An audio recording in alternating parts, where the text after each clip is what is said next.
ম্যামের বাড়িতে যাচ্ছি। আমি আমার ছেলে বেরিয়ে গেছি। এখানে আমরা সবাই মিলে পুজোর জোগাড় করছি। আমি চন্দনটা বেটে নিচ্ছি, নৈবেদ্য সাজিয়ে দিয়েছি। আরেক দিদিভাই ফল কেটে দিচ্ছে। এইভাবে আমরা হাতে হাতে সবাই পুজোর জোগাড় করে নিয়েছি। খুব সুন্দর আয়োজন করেছে ম্যাম পুজোর। খুব ভালোভাবেই আমরা এই পুজোটা আনন্দ করে খুব সুন্দর সাজানো হয়েছে।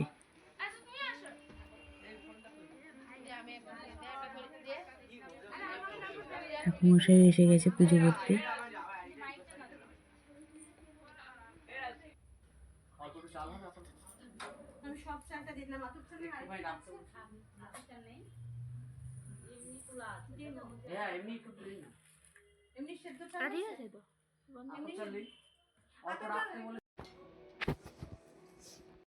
সরস্বতী পূজা করিছে।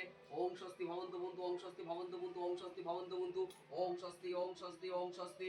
ওম কর্তব্যস্মিন গণপত্তা আদি নানা দেবতা পুজো পূর্বক সরস্বতী পূজা করিছে। ওম পূর্ণাং ভবন্তু বন্ধু, ওম পূর্ণাং ভবন্তু বুভন্তু, ওম পূর্ণাহাং ভবন্তু বুভন্তু, ওম পূর্ণাহাং, ওম পূর্ণাহাং, ওম পূর্ণাহাং। ওম কর্তব্যস্মিন গণপত্তা আদি নানা দেবতা পুজো পূর্বক সরস্বতী পূজা করিছে। ওম ঋদ্ধতাম ভবন্তু ইয়া সন্নিরুদ্ধস্ত মম পূজা জ্ঞানম। ওম যৎপাদ্যাং মাং মহালক্ষ্মী দিব্যায় নমঃ গন্ধ মাং মহালক্ষ্মী দিব্যায় নমঃ সচন্দনং গন্ধ পুষ্পং। ওম মাং মহালক্ষ্মী দিব্যায় নমঃ সচন্দনং গন্ধ পুষ্পং। ওম মাং মহালক্ষ্মী দিব্যায় নমঃ এ সদ্ভূষ মহালক্ষ্মী।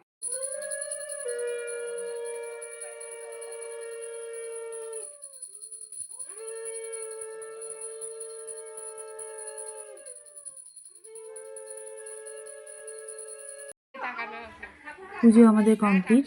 এই আমাদের ম্যাম, এই ম্যামের বাড়িতেই আমরা এসেছি পুজো উপলক্ষে। এরপরে ভোগ খাওয়া শুরু হবে। আগে প্রসাদ খেয়ে তারপরে ভোগ খাওয়া হবে।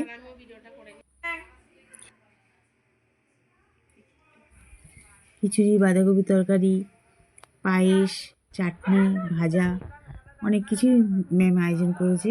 এই যে সবাই ভোগ খাচ্ছে, প্রসাদ সাথে ভোগ। এরা সবাই ম্যামের কাছে পড়ে। এরপর ম্যাম আবার লাঞ্চ দিয়েছে, বাড়িতে দিয়ে দিয়েছে। তাতে দেখলাম fried rice, vegetable chop, butter. তোমার সরস্বতী কাদের জন্য তোমার আসল পাতা ঠিক বুঝি না। আমার তো বেশ ভালোই ছিল মা।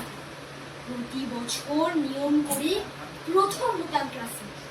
নম্বরে তো থাকতো না কেউ আমার আশেপাশে। স্যার বলতেন এই ছেলে মান বাড়াবে নির্ঘাত।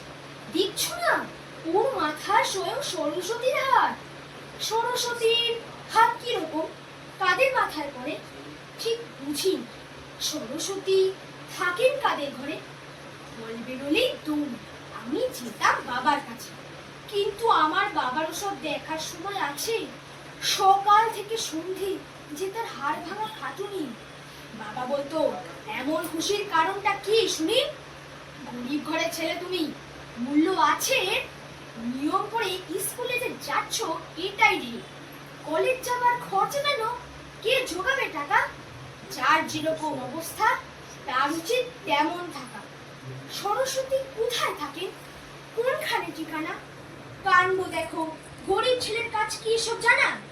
তারপরে তো বন্ধ সবই, পড়াও গেছি দিন। দেখতে দেখতে 2 বছর পা রাখিনি স্কুলে। কারো ভাগ্যে ছক্কা জুটে, কারো ভাগ্যে কুট। আমার একটা নাম জুটেছে, নামটা কি স্কুল ছুট। বাবা বলল কাজ খুঁজে নাও, পেয়ে গেলাম কাজও। সরস্বতী মাগো তোমায় খুঁজছি কিন্তু আজও। পেলে তোমায় কোথায় রাখি, কোথায় মুক্তি করি? আমি এখন ব্যস্ত, ভাতের হোটেলে কাজ করি। স্যার ডাকতেন নরম শুনি, স্নেহের ছোঁয়া দিয়ে। এখন মালিক ধমকে বলে টেবিলটা মোচকে।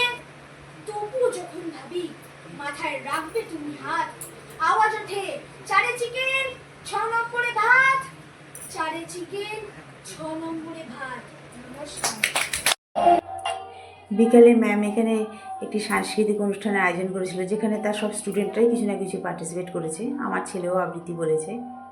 এইভাবে আমাদের সরস্বতীর দিনটা খুব ভালোভাবে কেটে গেল।